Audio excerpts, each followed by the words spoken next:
Welcome, welcome. My name is Janelle. I am your go-to relationship coach and marriage strategist. And welcome to my Loveuary workshop about the 5 steps to rekindling romance and intimacy in your relationship. A little bit about me. I have helped many couples go from roommates to playmates, often in as little as 6 weeks. I've helped a lot of couples who have, on the brink of divorce and really be able to shift their entire relationship in a matter of a couple of weeks. And today I'm going to show you my exact framework and how I do this. Would anybody be curious on how I do that? Hands up. All right. So first I want to begin with who here wants more love and affection in their relationship? Anybody? Anyone? Who here wants more joy, more sex, more intimacy, more play in their marriage, even after the kids go off to college? Yes. And who here is ready to shift the energy in their relationship to have more meaningful connection and romance, and not just on Valentine's Day? If you've said yes to any of these, you are in the right place. So I've got my little handy dandy cards because I don't want to forget anything. So I'm just going to be looking at them once in a while. So please, disregard what I'm doing over here. But I really want to make sure that this next 55 minutes is worth your time. So I want to acknowledge each and every one of you for being here today. You could be doing a million things right now. You could be folding laundry. You could be watching Netflix. You could be doing anything, and you're here today. And so that means a lot to me and about who you are and what you are committed to for your life. You might be in a lot of different places in your relationship. Some of you guys are here and saying, the relationship is great, and we just want some tips and techniques on what we can do to up level our relationship. Some of you are here and saying, well, you know what? Our relationship actually has been really, really struggling for a really long time. I don't know if you can help me, Janelle, or help us, but we're open to learning. So I acknowledge you guys who are here for that. And for those of you who are here without your partner, maybe your partner is unavailable. Maybe your partner wasn't interested in coming. Maybe your partner isn't even really not sure. They're not sure if they're even committed to this relationship. So I acknowledge you for being here and being willing to open your heart, to open your mind, to be a different, better partner, better person, and better parents. Because at the end of the day, this is why we're here. I work with so many couples who come from divorced families. And so they come into relationships wanting love, wanting to think for things to work, but they don't know how because their parents never taught them. If they even had parents. I meet a lot of people who come from single parents, right? Or their parents were together, but they were miserable. And so they are, stuck in this pattern behavior that was taught to them by their parents. So I want you to know that, first of all, marriage can be easy, and it actually doesn't take a lot of it. It can be easy, but it takes work. Number 2, it's not your fault if you are struggling. Again, we are just dealing with our humanity, right? We've got fears, we've got our ego, we've got our triggers, we got our crappy ways of communicating that were passed down from our parents. We've got so much going against us, which is why I'm so passionate about this work. Let me just check my notes, make sure I'm all done. All right, okay. So my promise for you guys today is that you leave here better forever because you were here with me today, that your relationship is better forever. So I really encourage you to lean in, to take notes. This is not some floofy, this is really like go to work stuff. So if you show up with that level of engagement, to be emotionally involved, you will be physically involved, which means you're actually going to want to learn, which means you're actually going to want to change, right? And I'm going to talk about why change is so hard in a moment, but I just want to just set you guys up to know that everything is great and change is possible. Anyone can change, but there are some reasons why we don't change, and it's actually not our fault. Okay, so the next thing I want to talk about is this saying. Have you ever heard the saying called knowledge is power? Yeah. Well, I want you to consider that knowledge is not power. Actually, applied is the key word. Knowledge is power. How many books are there about how to have a great relationship? Like thousands. And yet, divorce rates continue to escalate. The reason why we can't do this is because we don't apply what we learn. So today is about, my hope for you guys is that you don't just come here and go, oh, Janelle, that was nice. I really want you to take what you learned today and talk about it, implement it, integrate it, so that you can have a better relationship, so that your children have better role models, and they have the ability and the chance to have extraordinary relationships in the future. As you guys can see, my little ring, that's my ring. This room is very yellow, and so I decided to use my little ring light. So just ignore the white circle behind me. All right, so before we begin, is it okay if I share a little bit about myself with you? So like I mentioned, my name is Janelle, and I am a relationship coach and marriage strategist. I live in Vancouver, Canada.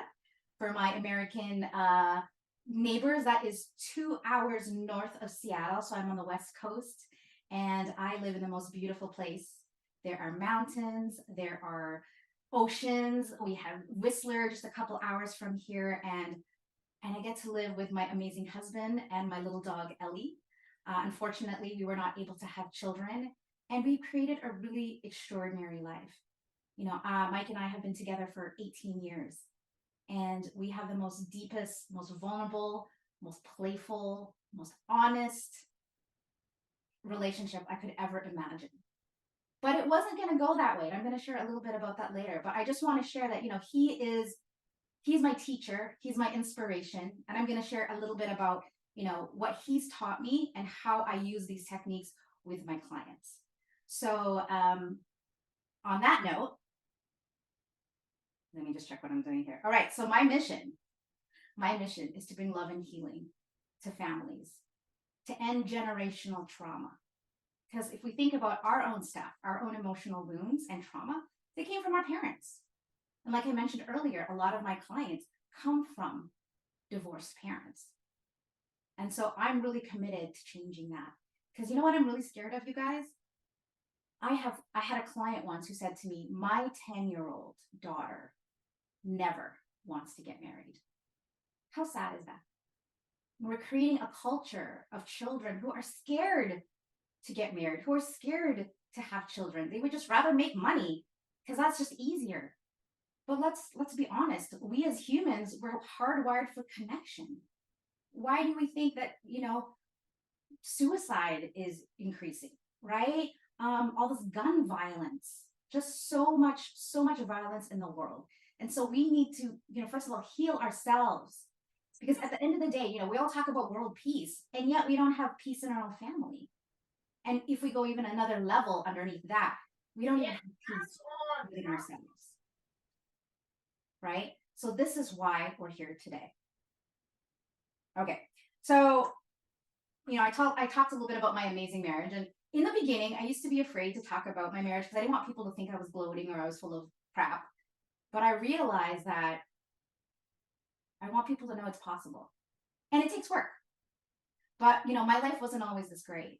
In fact, when growing up, I had really toxic relationships. I was in and out of abusive relationships and, like I said, toxic relationships with men who treated me terribly.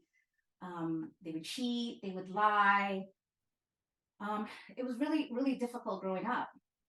And then, there was this, I think my lowest point was getting married too early. And, when I look back at it now, what I see was that I got married for the wrong reasons. I got married because I didn't want to be alone more than anything. And so I, put myself in a position. And in this position, I felt alone. I felt angry. I felt duped. I felt unworthy. Does can anyone relate to that? Right? Feeling so alone in a marriage. And I knew from the day one that it wasn't going well. But, being Catholic, divorce was not an option for me at that point. And so I dealt with a lot of guilt and shame, with regret, and really asking myself, why am I the way I am? How did I get here? I mean, I'm a good person. So why is it that I attract these kind of men into my life? And what I saw was that I hadn't healed my relationship with my dad. So what you don't know about me is when I was 9, my dad, who was my hero, cheated on my mom with my mom's best friend who lived in our basement for many years. And he got her pregnant. I was 9, my sister was 6, and my brother was 3 when all of this happened. And I remember, my mom calling us into the living room, and there was my dad and my mom. And my mom looks at us kids and she says, "Your dad is leaving. He doesn't love us anymore."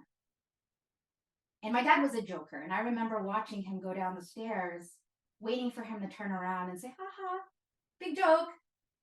And that never happened. And I remember it was nighttime.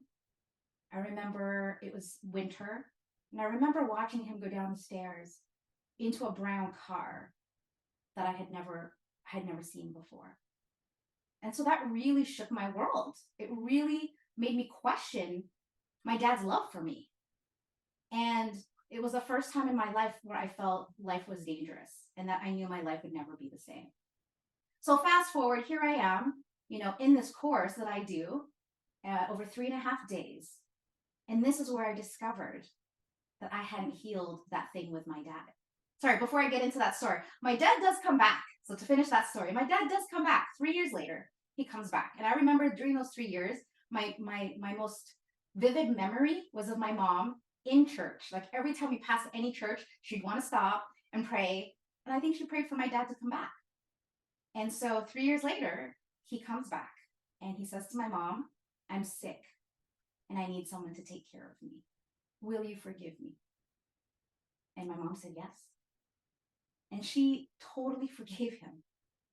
This was her best friend that he got pregnant, and she forgave him. And the next 13 years before my dad passed away was extraordinary. He was a better father, a better husband. And, when he passed away, we got to be together. We got to say goodbye and forgive each other and support him and watch him pass. And yet, so again, fast forward, here I am in this seminar thinking that, oh yeah, I've got all my daddy issues worked out. And then discovering, oh, okay, the reason I've been choosing these kind of relationships is because I hadn't healed what had happened with my dad. And what I saw in the seminar are 3 things. Number 1, I decided I'm unlovable. Because if my dad didn't love me and he was going to leave me, who would ever love me? Who? Number 2, I can't trust people. And number 3, everybody I love will leave me. So there I am sitting in the seminar, really looking at, playing back the tape of my childhood and realizing, no wonder I show up the way I show up in relationships. So what I really want you to get out of the story is that, first of all, we can have anything we want. First of all, we're able to heal our trauma, get responsible for it, be willing to forgive, and be committed to something greater. And sometimes that requires us to set our ego aside, to set our beliefs, our own cultural beliefs aside, right? To be able to want to be a better person. So, I really wanted to share that story. And so now here I am with Mike having the most extraordinary, playful, just such a fulfilling relationship. And that's what I want for each and every one of you today. So today we're going to start with talking about intimacy. What is intimacy? For a lot of people, intimacy they think is all about physical, right? Sex. It's a lot of us think. But intimacy is, if you think about the word, and many of you may have heard this, into me you see. Into me you see. You want to write that one down, by the way, guys. Into me you see. So it's really about connection, physical connection, emotional connection, even spiritual connection. When you can have that level of connection in every level, that, my friends, is what intimacy is. But most of us, we only focus on one side of it. We got to be able to focus on all of it. And I think the problem is that many of us don't work on loving ourselves. We expect other people to make us feel loved and not actually looking at, do I even love myself? Am I able to be my own best friend? Do I see worthiness in me, regardless if other people see worthiness in me? This was a really big lesson for me. So today we're talking about the 5 steps, right? Oh, hold on, where's my pen? Oh, there it is. Sorry, guys. Dropped my pen. Okay, so hopefully you guys can read what I'm writing here. All right. So first step, attention. Attention. To give the relationship attention. What is that? We're talking about focus. There's this awesome quote I love. It says, where focus goes, energy flows. So where is your focus going? Is it in your relationship? Because if it was, then there would be energy in that. But if you're not, if you're focusing on work, on other things, or maybe you're focusing on the negative, on the judgments, on the things that don't work in your relationship, you're just going to keep perpetuating and focusing on what doesn't work. Right? It's also sometimes it's about sacrifice and doing the hard stuff. And sometimes we don't want to do it. Like sometimes sex is one of those things, right? Maybe one person's in the mood and the other person isn't. But, I've learned that there's times when I really need to be responsible. Because if I want to be the kind of wife that my husband loves all the time and that I never want him to feel rejected, I will do everything I can to fulfill that need. And, I try to do it 90% of the time. And sometimes I'm just like, honey, it's not happening. Sorry. And it's not about you. I love you. Right. So, it's about that. And it's really about our thoughts and our emotions. What are we thinking about? How are we feeling about the other person? Are we looking at them with admiration and love? Or are we looking at them with criticism and judgment? And all of that, you guys, is simply a defense mechanism. As humans, our innate goal is to survive the world, right? When we were back millions of years ago, we were like being chased by tigers and whatever. So it was all about survival. But in this day and age, it's like survival of the ego. And the ego simply is our inner critic. So the inner critic is going to tell us that we need to protect ourselves, that people are going to try to hurt us, that we can't trust, that we're unlovable, that we're not good enough, all that stuff. That's what the ego does. And so we have to be able to see what's been unconscious and make it conscious. Okay? So this is how we're going to get to going from roommates to playmates. But the problem is we're so busy. We make everything else a priority and not our relationship. So that's the first thing we need to do is bring attention to that and effort. Number 2, affection. Now, this is both verbal as well as physical, right? We're going to talk about love. Actually, you know what? Let's talk about love languages for a minute.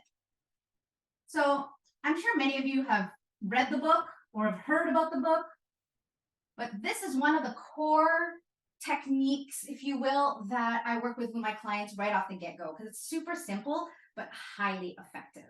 And essentially, the premise is that we all have a way that we love to be loved, right? Some of us like gifts, some of us like be told that we're loved, some of us want to be felt that we're loved. So I'm going to list them now, and then we'll talk a little bit about it. So the first one is I think the most popular one, and that's verbal. I love you. You're amazing, right? That's verbal.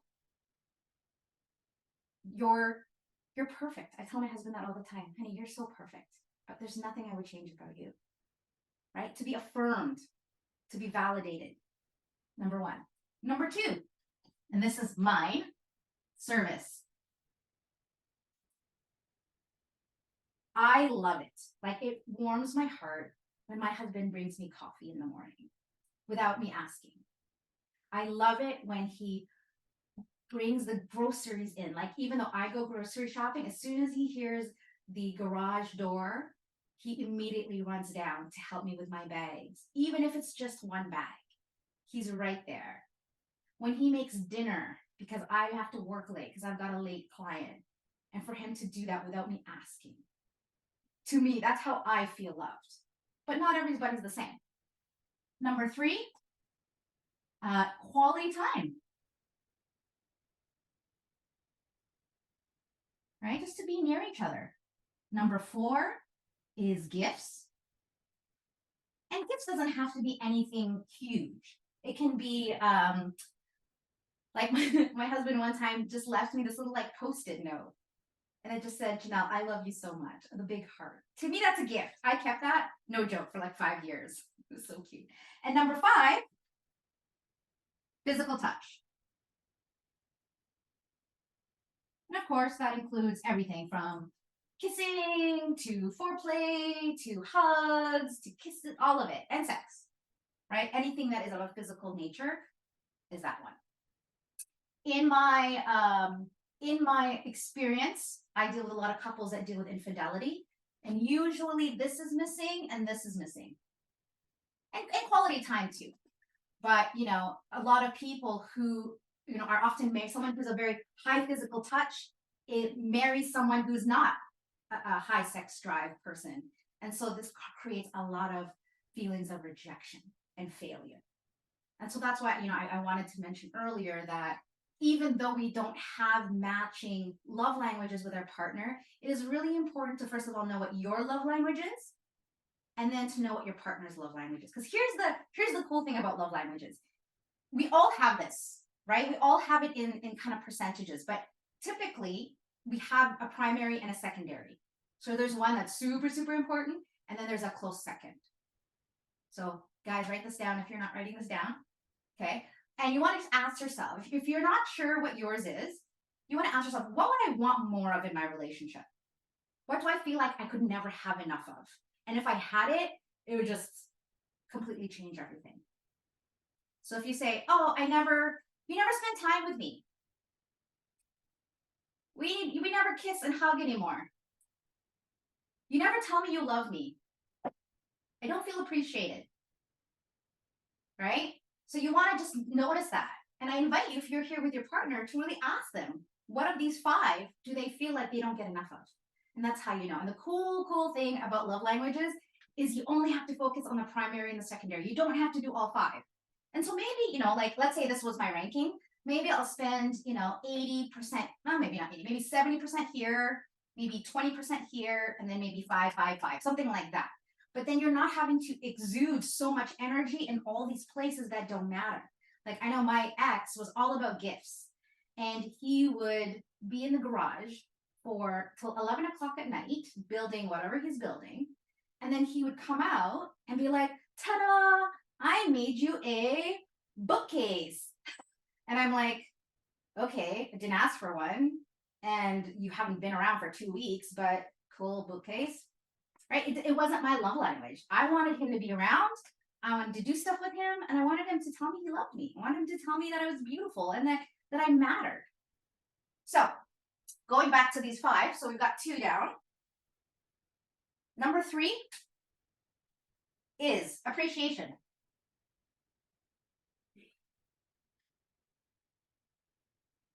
And I'm not talking about thank you. I'm not saying, well, let's say thank you. That's not really appreciation in my eyes. Appreciation to me is like, hey, babe, thank you so much for holding space for me today.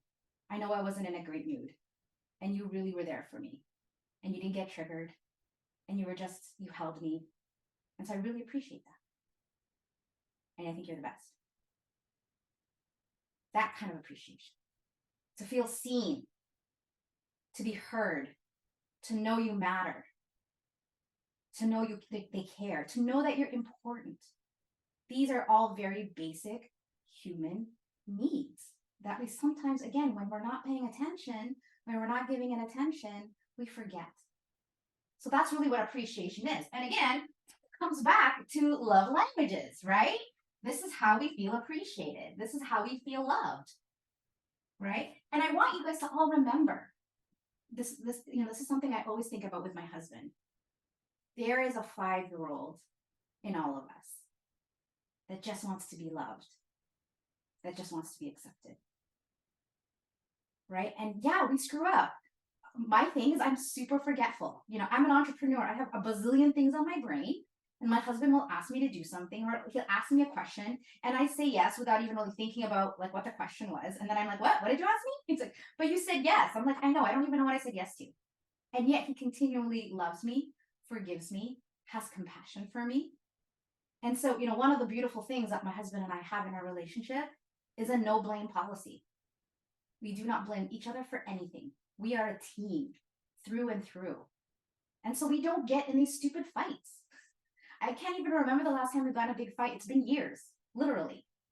And we don't go to bed angry because we have worked hard to keep the space between us clean and safe. Because without trust, you can't have anything. Without friendship, you can't, your relationship is like a deck of cards. It's just a house of cards. It just falls, right? You just blow on it and it's done. Are you guys still with me here? Yes? Okay, cool, awesome. Yay! Okay. And I hope this has been really helpful so far, guys. And I know I'm talking a lot because I have a lot to cover, and I really want you guys to walk away with like, holy crap, that was amazing. Okay, so here we are. Number 4. Acceptance.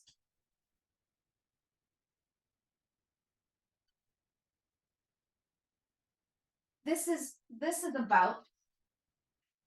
really about loving someone just the way they are and just the way they're not. Without trying to fix, without trying to change, without judging, without criticizing. What would your relationship be like if all of that was no longer there? And you just loved each other. Just loved each other. That's like unconditional love, like you love your children. What if you could give that to your partner? How would that change the energy, the intimacy, the romance, the communication in your relationship? I want you to consider that we all have this fear. And it sounds like, I am scared that I am never good enough. We all have it, especially women, men too. But we all have this fear of not being good enough. And until we heal that wound, we will look at our partner as though they are not good enough. And that is not fair, right? We judge ourselves, we criticize ourselves, we compare ourselves, we make ourselves wrong. So to avoid the feelings, what do? We throw that back on our partner. And so even when our partner wants to love us, we don't allow them to. We kind of put up those defensive walls, right? I mean, I do it too. You know, my husband and I were talking about defense mechanisms, and you know how in an argument, there's usually a talker and then there's a runner. Does everyone know what I'm talking about? You probably know if you're a runner or a talker. I want you to type in the chat. Are you a runner or are you a talker? Are you is the wife the runner and the husband the talker, or vice versa? I'm curious to know that. But in my relationship, I'm the runner and my husband's the talker. And I remember we would get in these arguments, and they were dumb arguments, like over like the dishwasher, for example. And here we are 4 hours later. And I remember just getting so frustrated because I'm like, why are we talking about this? This is, of course, this is in the beginning of our relationship. But why are we talking about this? Like, this should end. But my husband just keeps wanting to talk about it. And I'm like, can we just drop it? And he wouldn't drop it. And I would say to him, listen, if you don't stop, I'm going to lose my stuff. And I'm probably going to say something that I don't mean. And it's not going to be pretty. And he wouldn't stop. And so, of course, I'm like the Incredible Hulk. And I just like, I have this tipping point. Like, I'm pretty sweet and passive for the most part. But when I get to that boiling point, you guys know what I'm talking about, the boiling point, where you just kind of lose your crap. And I just start spewing really mean stuff. I don't know where that comes from. I think it was when I was bullied as a kid. I don't know. But that's what happens. And so we had this conversation afterwards. And I had this conversation with him and said, listen, when you do that thing, I asked you to leave me alone. I asked you to just like time out, and you wouldn't give me that time out. And usually when I'm upset, I want to go for a walk. I just want to get out of the house. I just need to clear my mind. I need to come from my crazy brain, just come down to normal. And it usually takes me like 5 minutes. And then I come back into the house and I act like nothing happened. That's kind of how I grew up. Can anyone relate? Can anyone relate to growing up with parents who never apologized and everyone just pretended we just swept everything under the rug and no one actually said, I'm sorry? Anybody else live in a house like that? That was my house. My husband, completely different. But, we had this conversation and he said to me, honey, the reason I chase you and not let you leave is because I'm scared that you're never going to come back. So that took a lot of courage for him to say that to me, right? But when he said that to me, I was able to say, honey, I promise I will always come back. I just need my time alone. So from that point forward, we were great. And we've never had that conversation. But a lot of times, unless you have the strategy and the sort of the tools to have that conversation, especially when you have childhood trauma or emotional trauma behind you, it's really hard to be able to have that direct conversation without getting upset or triggered, you know what I mean? Or having those defensive walls go up. So acceptance. So it's really about feeling like you're good enough. Okay. And then the last one, number 5, is action. Because all of this is great, but you need to act upon it, right? We can say all these things. Yeah, I'm going to do this. I'm going to change. We're going to spend more time together. We're going to have date nights. We're going to have more sex. And then nothing actually happens. Why? Because life shows up. Your kids show up. The bills show up. Getting old shows up. And we forget. And then we start breaking promises. And that starts to erode the trust. Right? So the action really, first of all, starts with communication. Right? I'm going to go do this thing. I'm committing to this thing. Let's plan this thing. Let's create this thing. So communication is number 1. And then it's really about being accountable to that thing that you said you're going to do. Now, this is where a lot of people get stuck. And this is why people like me exist. Because being accountable is hard, right? Like you said, I want to lose 30 pounds. How long do you actually do the work to lose that 30 pounds? Maybe a week, maybe 2 weeks, maybe a month. But then you start to slide because you have no one to be accountable to. So accountability is tough. And I want to just talk about change for a sec. Many of you, I'm sure, who are struggling in your relationship, there is this constant complaint that my partner says they're going to change and then they don't. And so then you get frustrated. You feel like they're maybe lazy. What else would be there? You feel like they don't care, that they're insincere, they're inauthentic. We make up all these stories about people who say they want to change, but they don't. But I want to give you a new context around change. Consider change is hard. Consider change is hard because it is outside of what we know. It is outside of our comfort zone. And anything that requires growth is uncomfortable. I mean, as an entrepreneur, I am learning this every single day. For me to up level, I have to be willing to be uncomfortable and go and do things that I've never done before. And it is scary because as humans, we fear rejection, we fear failure, we fear being judged, and we fear not being good enough. Write that down. That's a good one. Right? So you have to be able to bring, again, bring the unconscious to the conscious and realize fear is just a thought. It's just stuff that goes through our mind. And you can still take action beyond that fear. Okay? And when you can action these love languages, figure out which one it is for your partner, and then action it, now you can start to build trust and intimacy. And that's how this all works out. So as you can see, again, marriage can be easy. If you ask my husband if there was one word to describe our marriage, he would use the word easy. But we do the work every single day, right? We say, I love you. Thank you. I appreciate you. Thank you for being my partner every single day. We do things. We sacrifice our time for each other. We spend quality time together, even if it's for 30 minutes. You know, we hug and kiss. And I know this is my husband's love language. And I know that when he's upset, all he needs from me is a hug, a kiss, and an I love you. And that hug is about this long. When he does that, I know he's okay. And I know he appreciates that. Now, how long did that take? 1 second, maybe 2 seconds.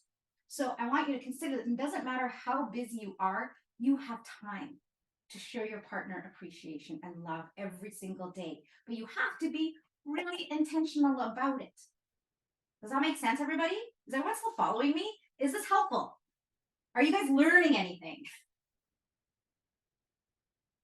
Okay, so to wrap this up, at the end of the day, this is about you guys being happy together.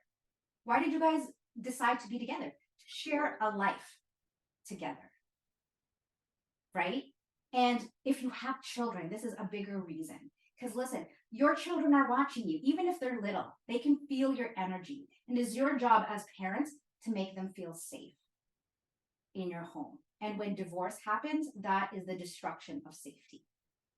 And I actually talked to someone yesterday who told me just his legal fees alone in his divorce was 6 figures, never mind alimony or any of that stuff. So I really encourage you guys to do this work to set your kids up to be able to have great relationships for themselves in the future. So I would love to know, what is your biggest takeaway today? Share it in the chat if you like. I would love to know what you got out of today. And I have 3 gifts for you. For those who stayed till the end, I have 3 gifts for you. Number 1 is a quiz. It is the 5 apology language quiz. You know how there's the 5 love languages? He actually came out with a 5 apology languages. And the reason I bring this up is if you've had ongoing arguments that have lasted weeks, months, or even years, and you're thinking to yourself, like, why hasn't this person let go? How many I'm sorry's do I need to say in order for them to forgive me? Take the quiz, because you will find out that each person actually has a distinct, very specific way that they need to feel apology in order for them to forgive. And I want to talk a little, hold on, let me just quickly check the time if I have time to talk about this. Okay, apology. No, I don't have time to talk about it. Oh, wait, do I have time? No, I do have time. Okay, I have 15 minutes. Okay, sorry. Forgiveness. Can I talk about forgiveness just for 1 second? One of the things that I love talking about is forgiveness. You know why? Because most of us don't actually understand what forgiveness actually is.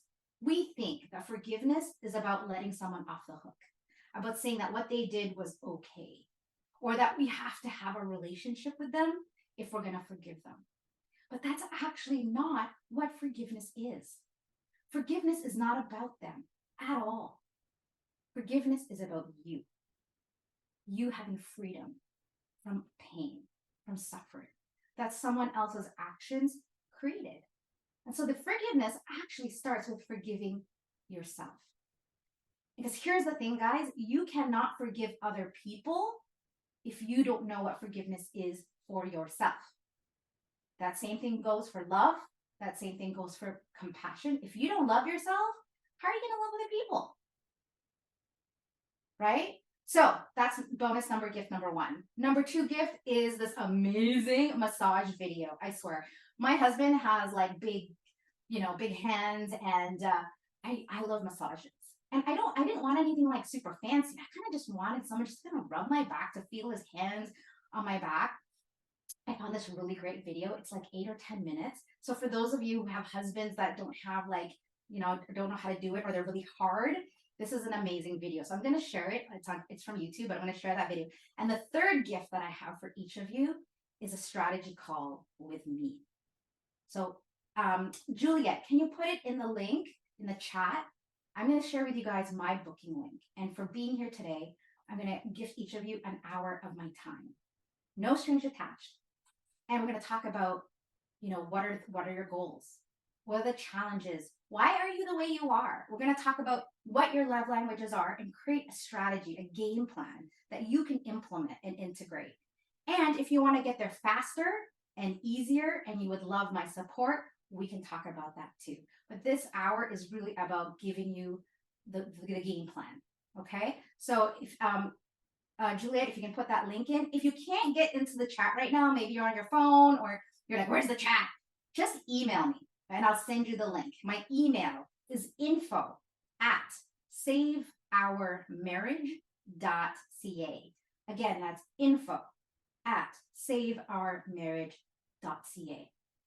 Before I sign off, I just want to acknowledge each and every one of you for being here today, for showing up the way you did. Hopefully you took notes. Hopefully what I said isn't just going to sit on a piece of paper and it's like, oh, that was nice, Janelle, that you actually talk about. My request of each and every one of you is to share what you got from today with your partner, to help it open new conversations that maybe are long overdue. Okay? And if you want anything else, the last thing I wanted to share is a quick testimonial. Please hang on 2 more minutes. I just want to share a quick testimony of my client. They were in my 6 week program, and this is what she said. Janelle saved our marriage. My husband and I were at the point of being roommates that no longer spoke to each other. We avoided each other at all costs. Having 2 kids, this was not the way to live. We had tried different counselors and reading books, but nothing ever stuck. I just want to input here. This counselor told them just to get divorced. Even though they came to actually go and save their marriage, the counselor just said, just get divorced. But anyway, we had someone tell us there was nothing she could do. So where do we go from here?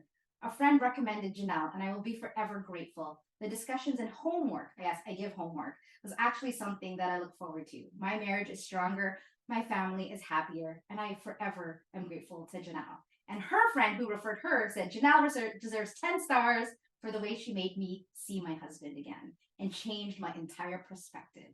She is such a gift for this profession, and I can't recommend her enough. So if any of what I said resonates with you, if you're looking for support and therapy isn't your thing, counseling isn't your thing, and you're looking for solutions, you're looking for a positive support and to feel safe in a non-judgmental environment, I encourage you to book a call with me. And if you want to see any of my other testimonials, they're all on Google. I'm not making this up. So again, thank you everyone for being with me. Wherever you are in the world, thank you so much. And I look forward to seeing each of you very soon. Bye for now.